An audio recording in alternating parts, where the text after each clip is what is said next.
నమస్తే, welcome to Yoyo TV. Indian James Bond ఉగ్రవాదుల పాలిట కాటేరమ్మ కొడుకు. పాకిస్తాన్పై భారత దాడుల వెనుక మాస్టర్ మైండ్. దోవల్ స్కెచ్ వేశారంటే టెర్రరిస్టులు శవపేటికల్లోకి చేరాల్సిందే. ఖలిస్తాన్ ఉగ్రవాదం పంజాబ్ అంతటా వ్యాపించున్న సమయం. అమృత్సర్లోని స్వర్ణ దేవాలయంలో తీవ్రవాదులు అడ్డా వేసి కేంద్రానికి సవాల్ విసిరిన పరిస్థితి. అప్పుడు ఓ రిక్షావాలా తరచుగా స్వర్ణ దేవాలయంలోకి మంచినీరు కోసం వెళ్తూ లోపలున్న తీవ్రవాదులతో మాటామంతి కలిపేవాడు. కొద్ది రోజులకు అకస్మాత్తుగా సైన్యం స్వర్ణ దేవాలయంపై దాడి చేసి అందులో దాగి ఉన్న కీలక ఉగ్రవాది జర్నైల్ సింగ్ బింద్రన్వాలాతో పాటు అనేక మందిని మట్టుబెట్టింది. అత్యంత రహస్యంగా పూర్తి స్థాయి భద్రతలో ఉన్న తమ సమాచారం బయటకు ఎలా వెళ్ళిందో అర్థం కాని పరిస్థితి ఉగ్రవాదుంది. అయితే అసలు విషయం ఏంటంటే, అప్పటి వరకు తమతో మాటామంతి కలిపిన ఆ రిక్షావాలా ఒక ఐపీఎస్ ఆఫీసర్. మారువేషంలో వచ్చి సమాచారాన్ని అంతా సేకరించి సైన్యానికి అందించిన ఆఫీసర్ పేరే అజిత్ ధోవల్. అప్పటికి ఇప్పటికీ దేశానికి ఏ సమస్య వచ్చినా తానున్నానంటూ రంగంలోకి దిగి పరిస్థితిని చక్కదిద్దే ఆ మాస్టర్పై స్పెషల్ స్టోరీ మీకోసం. అజిత్ కుమార్ ధోవల్ 1945లో ఉత్తరాఖండ్లో జన్మించారు. ఆయన తండ్రి సైన్యంలో పనిచేశారు. దీంతో ఆయన విద్యాభ్యాసం మిలిటరీ స్కూల్లో జరిగింది. ఆ తర్వాత ఆగ్రా యూనివర్సిటీ నుంచి డిగ్రీ ఎకనామిక్స్లో పీజీ చేశారు. ఇక అజిత్ ధోవల్ 23 ఏళ్ల అతి చిన్న వయసులోనే ఇండియన్ పోలీస్ సర్వీస్కి ఎంపికై కేరళ క్యాడర్కి నియమించబడ్డారు. కేరళ క్యాడర్లో 4 ఏళ్ల పాటు పనిచేసిన అజిత్ ధోవల్ కేంద్ర సర్వీస్లోకి మారుతూ ఇంటెలిజెన్స్ బ్యూరోలోకి వెళ్లారు. వస్తూనే అప్పటికే ఈశాన్య రాష్ట్రాల్లో పాతుకుపోయిన మిజో నేషనల్ ఆర్మీలో సభ్యుడిగా చేరారు.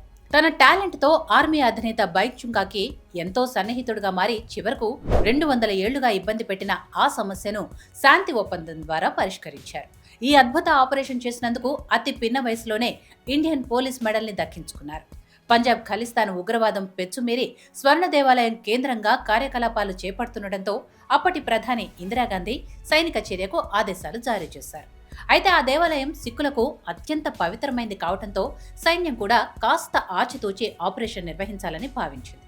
లోపల ఎక్కడెక్కడ ఉగ్రవాదులు నక్కున్నారు, వారి వద్ద ఉన్న ఆయుధాలేవి, వారిని ఎలా లొంగ తీసుకోవాలని సైన్యాధికారులు ఎత్తుగళ్లు వేస్తున్నారు. వారికి పూర్తి సమాచారం ఇచ్చేందుకు ఇంటెలిజెన్స్ బ్యూరో నుంచి ధోవల్ రంగంలోకి దిగారు. ముందుగా రిక్షావాలాల స్వర్ణ దేవాలయంలోకి ప్రవేశించి ఐఎస్ఐ గూఢచారిలా వారిని నమ్మించాడు. వారికి సంబంధించిన పూర్తి సమాచారం దశల వారీగా సేకరించి సైన్యానికి అప్పగించాడు. వారి బలంపై పూర్తి అంచనాకొచ్చిన సైన్యం ఒక్కరిని కూడా మిగల్చకుండా అందరినీ తుదముట్టించింది. ఈ ఆపరేషన్కి గానీ ధోవల్కి అరుదైన గుర్తింపు లభించింది. కేవలం సైన్యంలో పనిచేసే వారికి మాత్రమే ఇచ్చే ప్రతిష్టాత్మక కీర్తి చక్ర అవార్డును ఒక పోలీస్ అధికారిగా అందుకున్నారు. ఇంటెలిజెన్స్ బ్యూరోలో పనిచేస్తున్న మొదటి రోజు నుంచి ధోవల్కు పాక్ చర్యలపై అంచనాలు 100% ఖచ్చితత్వంతో ఉండేవి. పూర్తిగా ఉగ్రవాదాన్ని నమ్ముకున్న సైనిక దేశం రానున్న రోజుల్లో ఎలా కుప్పకొల్లుందో ఆయన గతంలోనే అనేకసార్లు వివరించారు.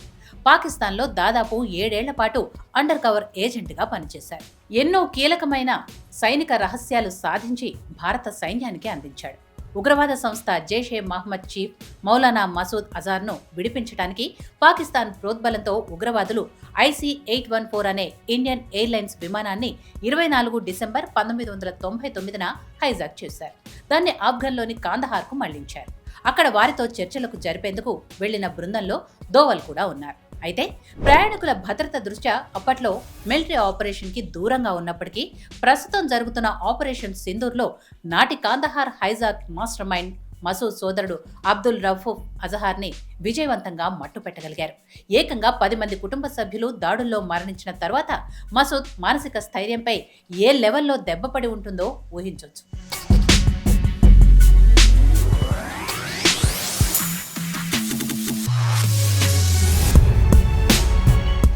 మాస్టర్ మైండ్స్ కామర్స్ చదవాలనుకునే 10th ఇంటర్ విద్యార్థుల తొలి ఎంపిక. ఇది ధోవల్ స్టైల్ ప్రతీకారానికి మచ్చుతునక. అంతేకాదు, భారత్కు వ్యతిరేకంగా ఉగ్రవాద కార్యకలాపాలకు పాల్పడుతున్న వాళ్లు 10ల సంఖ్యలో బైక్పై వచ్చి గుర్తు తెలియని వ్యక్తుల చేతుల్లో హతమవుతున్నారు. అందుకే ఉగ్ర ముఠాల నాయకులు బైక్పై వచ్చే వ్యక్తులు ఎవరైనా అనుమానాస్పదంగా కనిపిస్తే చాలు భయపడి పారిపోయే పరిస్థితులు కనిపిస్తున్నాయి. వారిని అంతలా భయపెట్టిస్తున్న అదృశ్య శక్తి కూడా అజిత్ అనే అంటారు. అటు ఇంటెలిజెన్స్ బ్యూరోలో దీర్ఘకాలిక అనుభవంతో పాటు ప్రపంచవ్యాప్తంగా సొంత నెట్వర్క్ ఉన్న అజిత్ ధోవల్ ఈ 10 ఏళ్లలో అనేక క్లిష్ట సమయాల్లో కీలక నిర్ణయాలతో తన మార్కు చూపించారు.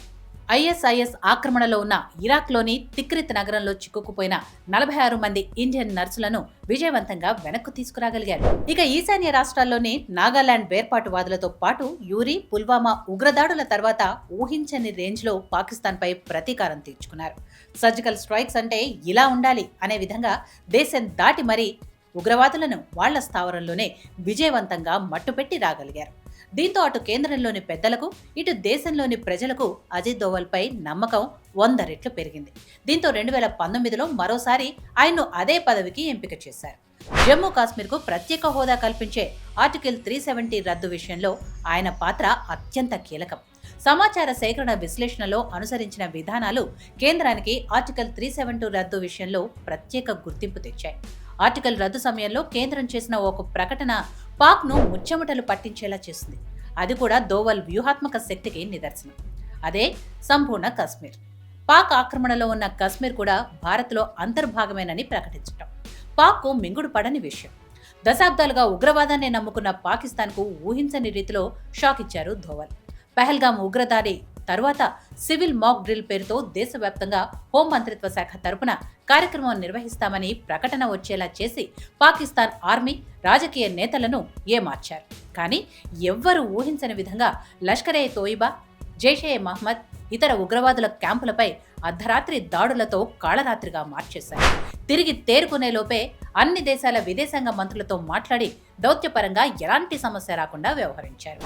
ఇప్పటికీ ఆపరేషన్ సింధూర్లో ప్రతి మూమెంట్ని ఎప్పటికప్పుడు ప్రధానికి అందిస్తూ ఆపరేషన్ విజయవంతంలో సమర్థంగా తన పాత్రను పోషిస్తున్నారు. అందుకే దోవల్ భద్రత, వ్యూహాత్మక రక్షణ విషయంలో అంతర్జాతీయ నిధి అంటూ ఓ సమావేశంలో ఇండియాలోని అమెరికా రాయబారి ఎరిక్ గార్సెట్టి పొగిడారు. దీన్ని బట్టి తెలుస్తుంది ఈ ఇండియన్ జేమ్స్ బాండ్ విలువేంటో.